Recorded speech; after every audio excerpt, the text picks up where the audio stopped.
भाइयों को टिकुम्बरी के घना घना राम राम सा, जय श्री कृष्णा। और अभी कह रहे हैं कि नया साल है। नया साल तो मैं मानता नहीं हूँ, अपने चैत्र विधि होती है। अब चल तो रहा है मल मास और कहते हैं नया साल है। अंग्रेजों की देन है। अपने जो चैत्र मास में नवरात्रि आती है, कड़ियाँ फूटती हैं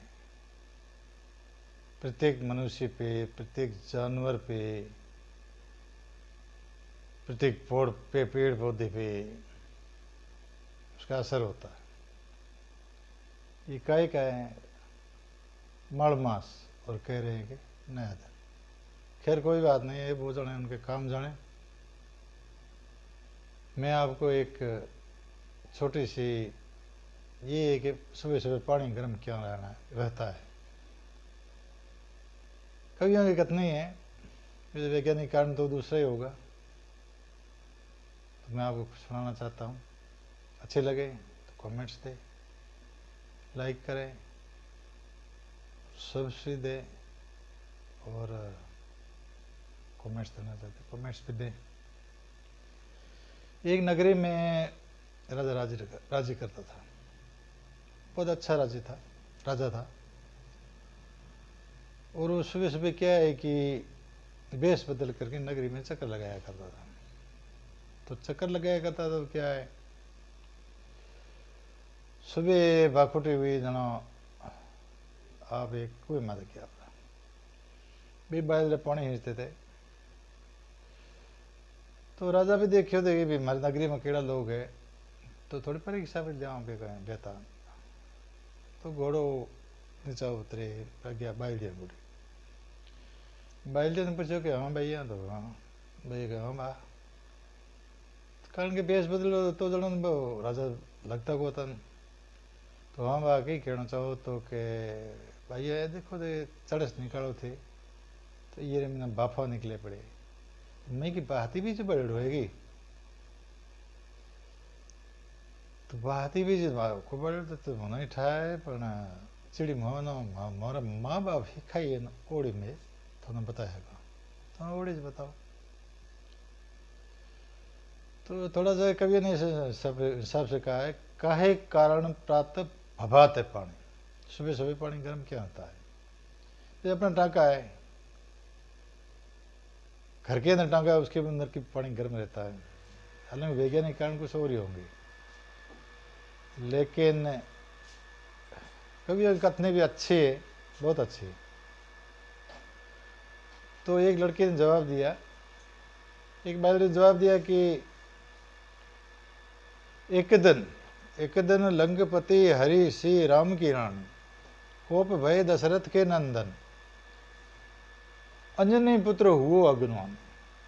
अंजनी पुत्र हुओ अगुवान, बांध लंगोट और लंगूर चढ़ियो, और लंक धरती अकुलानी दी।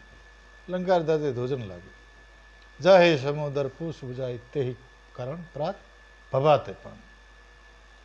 एक तो बात ये भी। अब दूसरी बात कहता हूँ, इससे पहले ये वो लाल साहिब में थोड़ा सब्स का बटन है वो दबा दीजिए, यहाँ तक पहुँच ही गए। तो आगे दूसरी ने कहा बा ये ना अच्छी तरह हाँ बाबा। तो उसने कहा कि राजा जो बेस में थे अलग ही टाइप के लग रहे थे, तो बात इसको ये तो अच्छी तरह आवा को मुँह बताऊँ तो तू बता भाई की बताऊँ चल। तो वे राज भलो विरोचन राजा को, चाके सुत भयो महाबलिदान। दान करण भी हुआ है लेकिन बलि भी हुआ है, बलि नहीं बलि। थोड़ा मैं जानकारी के लिए, वैसे आपको सबको पता तो होगा ही, मैं जानकारी के लिए डालना चाहता हूँ कि हिरण्याकश्यप राजा हुआ, प्रहलाद को दुख दिए, और तब हिरण्याकश्यप के लिए नरसिंह अवतार लेकर के अनग उसको खत्म किया। और प्रहलाद का हुआ विरोचन, लेकिन था राक्षसी कुल। और विरोचन के हुआ बलि। तो विरोचन भी अच्छा शासन किया, बहुत बढ़िया शासन किया, लेकिन था तो राक्षस कुल, वो तो छूटता नहीं।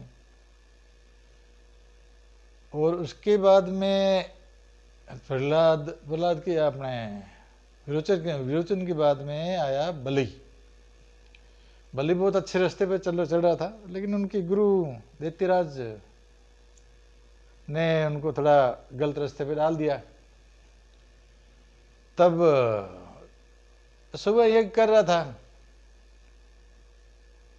और विष्णु जी आए, 52 रूप धारण करके और पताल भेज दिया। तो यही है सब, बाकी तो सब आपको पता ही है। तब उस वाले ने कहा, राज भलो विरोचन राजा को, जाके सुत भयो महाबलिदानी। राज भलो विरोचन राजा को, जाके सुत भयो महाबलिदानी। जाए पाताल में यज्ञ करे, पूजा करे, पाठ करे, यज्ञ करे, तप करे, जप करे, ते ही कारण प्राप्त भभाते पानी।